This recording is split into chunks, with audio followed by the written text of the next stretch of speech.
Shalom, selamat pagi jemaat dikasih Tuhan. Kembali kita berjumpa dalam renungan pagi. Mari pagi ini saya mengajak kita semua kembali merenungkan firman Tuhan. Supaya oleh firman Tuhan kita terus dibangun, diteguhkan dan dikuatkan dalam iman dan pengharapan. Sebab firman Tuhan itulah yang menjadi sumber kekuatan bagi hidup kita. Bahkan melalui firman Tuhan kita akan terus dituntun dan firman-Nya juga akan menerangi langkah hidup kita. Mari sebelum merenungkan firman Tuhan, saya mengajak kita berdoa terlebih dahulu. Bapa di surga, kembali Tuhan, pagi ini kami datang ke hadirat-Mu. Kami bersyukur atas segala kebaikan Tuhan yang luar biasa atas hidup kami. Kami bersyukur untuk setiap waktu dan kesempatan yang Tuhan berikan bagi hidup kami. Kami bersyukur untuk setiap rahmat, anugerah, berkat, bahkan perlindungan, penyertaan dan pertolongan-Mu atas hidup kami. Terima kasih Tuhan. Dan pagi ini kami butuh tuntunan firman-Mu ya Tuhan. Mari nyatakan kebenaran firman-Mu dan juga urapi kami ya Tuhan.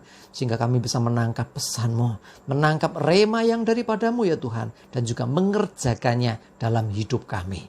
Terima kasih. Dalam nama Tuhan Yesus kami bersyukur dan berdoa. Amin. Ya, mari jemaat dikasih Tuhan, kita buka Alkitab kita. Firman Tuhan pagi ini saya ambilkan dari Roma 8 ayat 28. Saya bacakan. Kita tahu sekarang bahwa Allah turut bekerja dalam segala sesuatu untuk mendatangkan kebaikan bagi mereka yang mengasihi Dia, yaitu bagi mereka yang terpanggil sesuai dengan rencana Allah. Ya, ada beberapa hal penting dari ayat ini. Yang pertama, kita sadari bahwa Tuhan Allah turut bekerja dalam segala sesuatu. Ya, jadi artinya kita pasti harus melakukan sesuatu dan Allah turut bekerja. Untuk siapa? Ya, untuk apa dan untuk siapa?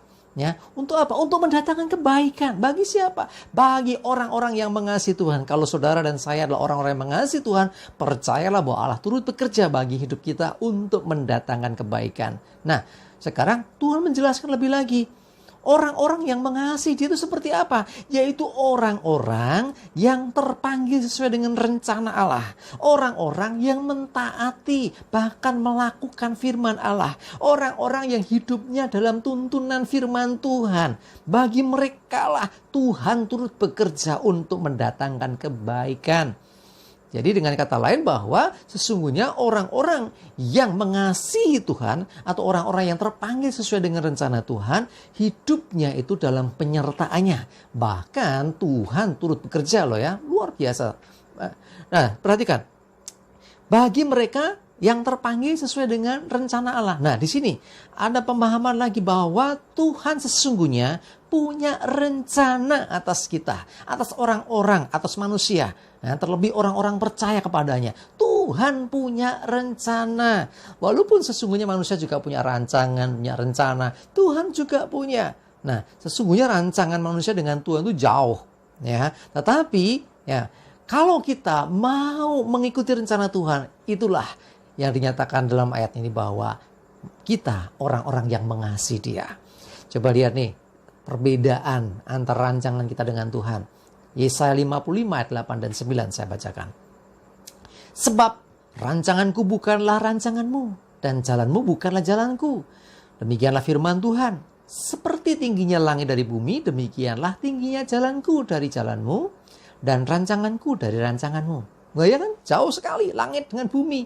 Tetapi kalau kita percaya kepada Tuhan dan akhirnya kita menaruh segala rancangan kita di bawah kaki Tuhan. Dan kita mau mentaati, bahkan mau mengikuti panggilan Tuhan. Untuk kita ikut dalam rencananya. Untuk kita melakukan kehendaknya. Maka orang-orang yang demikian inilah hidupnya dituntun Tuhan. Bahkan Tuhan turut bekerja atas hidupnya. Nah, cara Tuhan bekerja seringkali juga tidak seperti yang kita pikirkan. Bahkan kadang-kadang kita menganggapnya sesuatu yang kok nggak enak gitu loh. Sebagai contoh misalnya. Ya, dulu ada cerita orang yang gagal. Dia ini gagal dalam studinya. Salah satunya ada Thomas Alva Edison ya. Gagal dalam studinya, ternyata Tuhan punya rencana yang lain. Akhirnya jadi seorang penemu yang luar biasa. Ada orang-orang yang lamar pekerjaan di sebuah perusahaan gagal.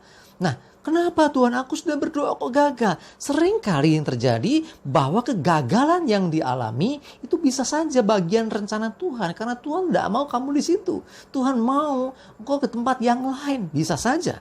Termasuk studi, belajar. Aduh, aku pengen masuk sekolah itu. Kenapa nggak bisa masuk sekolah itu? Kenapa gagal?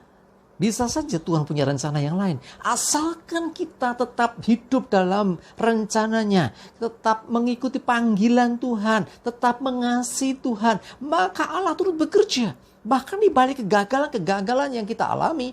Bisa saja sesungguhnya Tuhan sedang membawa kita ke satu titik keberhasilan. Nah, supaya kita nggak salah. Ya, makanya Tuhan buat semuanya gagal sehingga kita akan menuju ke sana. Sebagai contoh, kalau kita lihat Yusuf misalnya, ya, Yusuf yang dibuang saudaranya, yang dijual jadi budak, akhirnya masuk penjara karena difitnah. Justru dari penjara itu tidak jauh dari istana. Suatu hari dia akhirnya jadi penguasa di Mesir. Ini contoh, ya. Ada contoh yang lain banyak. Dalam kehidupan kita banyak contoh-contoh terjadi. Kegagalan-kegagalan. Misalnya saya pernah dengar cerita seorang hamba Tuhan yang mau melayani di sebuah kota. Dia harus naik pesawat. Sampai di bandara pesawat sudah berangkat.